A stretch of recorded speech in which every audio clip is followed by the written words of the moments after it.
رمضان رمضان رمضان رمضان رمضان السلام علیکم ورحمۃ اللہ وبرکاتہ نحمدہ ونصلی علی رسولہ الکریم اما بعد قال اللہ تبارک وتعالی شہر رمضان الذی انزل فیہ القرآن۔ محترم ناظرین و سامعین، اس وقت رمضان المبارک کی مبارک بہاریں چل رہی ہے، لیکن قضاء و قدر کے ساتھ اور اللہ عز و جل کی مشیت کے ساتھ اس وقت اس مہاماری اور کرونا وائرس اور کووڈ-19 کی بیماری نے دنیا بھر کو جو اپنی لپٹ میں لے رکھا ہے، اور اس کے نتیجے میں لاک ڈاؤن دنیا کے بہت سارے ملکوں میں چل رہا ہے، تو ایمان والوں کی طرف سے ایک بات یہ آ رہی ہے کہ دل بہت مغموم ہے، پریشان ہیں۔ رمضان المبارک کی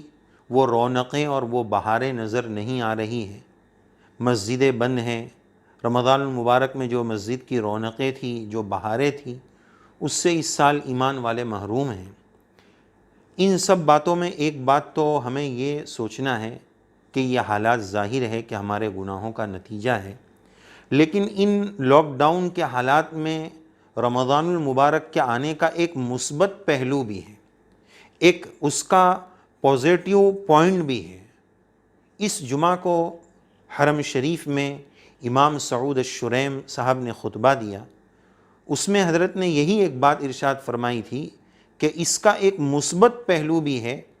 کہ رمضان المبارک جو عبادت کا مہینہ ہے، ہر سال بہت سارے ایمان والے ایسے رہتے ہیں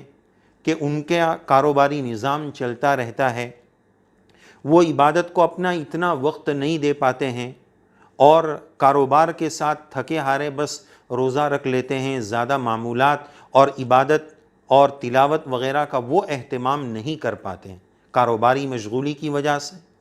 تو امام صاحب نے یہ بات ذکر فرمائی تھی کہ یہ اللہ تعالیٰ نے اتمام حجت کے لیے دیا ہے کہ پھر ہم یہ نہ کہہ سکیں کہ ہمیں تو کبھی رمضان میں بھی ایسا موقع نہیں مل پایا تھا کہ ہم تلاوت کا اہتمام کر سکتے، عبادت کا اہتمام کر سکتے۔ تو ایک پلس پوائنٹ یہ کہ اللہ تعالیٰ نے یہ رمضان ایسا یکسوئی والا دیا ہے کہ دنیا کی تمام جمیلوں سے چاہ کر بھی ہم اس میں نہیں پڑھ سکتے، اور اس سے ہمیں فارغ کر دیا کہ وَتَبَتَّلْ إِلَيْهِ تَبْتِيلًا، اسی کی جناب میں تم اس وقت متوجہ ہو جاؤ۔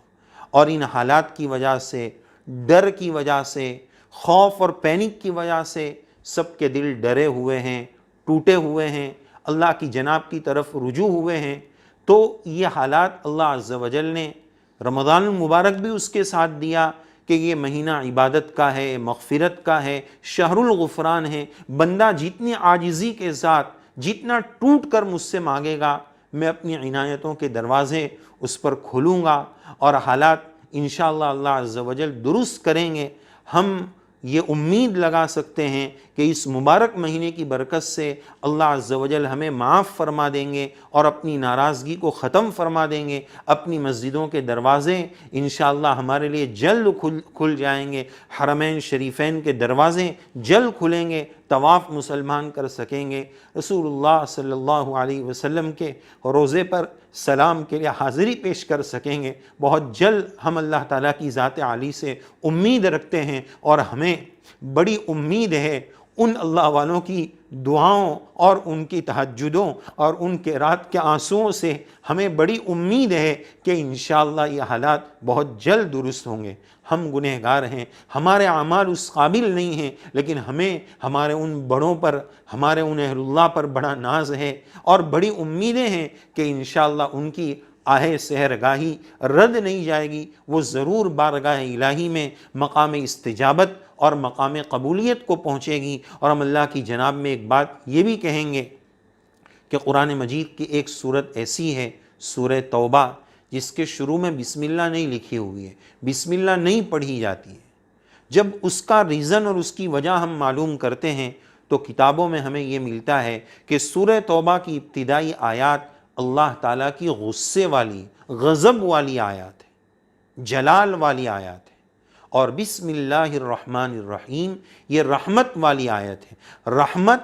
یہ جمال ہے، جلال اور جمال، رحمت اور غصہ یہ دونوں جمع نہیں ہو سکتے، اس لیے وہاں سے بسم اللہ کو ختم کر دیا، وہاں بسم اللہ نہیں پڑھی جاتی ہے۔ جس طرح اس آیت سے یہ بات ثابت ہوئی کہ رحمت اور غضب جمع نہیں ہو سکتا، یا اللہ ہم بھی آپ سے یہ امید رکھتے ہیں کہ یہ بیماری ضرور آپ کا غضب ہے، یہ ضرور آپ کی ناراضگی ہے، لیکن رمضان کے پہلے عشرے کے بارے میں ہم نے حدیث پاک کے حوالے سے سنا ہے کہ یہ رحمت کا عشرہ ہے۔ جس طرح وہاں پر رحمت اور غصہ جمع نہیں ہو سکتا، پیارے اللہ جی یہ رمضان کا رحمت کا عشرہ اور آپ کی یہ ناراضگی یہ بھی دونوں جمع نہیں ہو سکتی ہے۔ ہم آپ سے دعا کرتے ہیں اپنی ناراضگی کو ختم فرما، عافیت نصیب فرما، امت کو اس بیماری سے نجات عنایت فرما، اور دلوں کو امن، چین اور سکون اور عافیت نصیب فرما۔ جو خوف اور دہشت کا ماحول ہے یا اللہ اس کو دور فرما۔ ہم سب کو آپ کی بارگاہ میں جھک کر